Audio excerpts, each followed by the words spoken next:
Callicles lived during the 5th century BC, a time of philosophical evolution. He was known predominantly for his appearance in Plato's dialogues. In particular, Callicles is featured in Plato's dialogue Gorgias.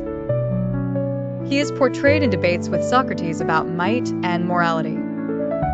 In Gorgias, Callicles argues that might is the natural right.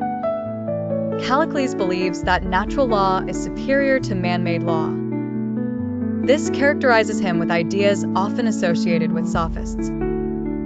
However, there is debate about whether he was truly a sophist. Sophists were known for teaching rhetoric and relativism in Athens. Callicles shares the sophist's emphasis on rhetoric and persuasion. Yet his views provoke reflection on natural versus conventional justice. His arguments contrast with Socratic ideals of ethical virtue.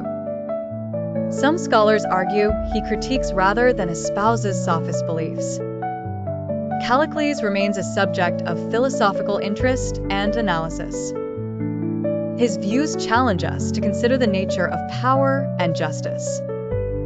However, certainty about his sophist identity remains elusive.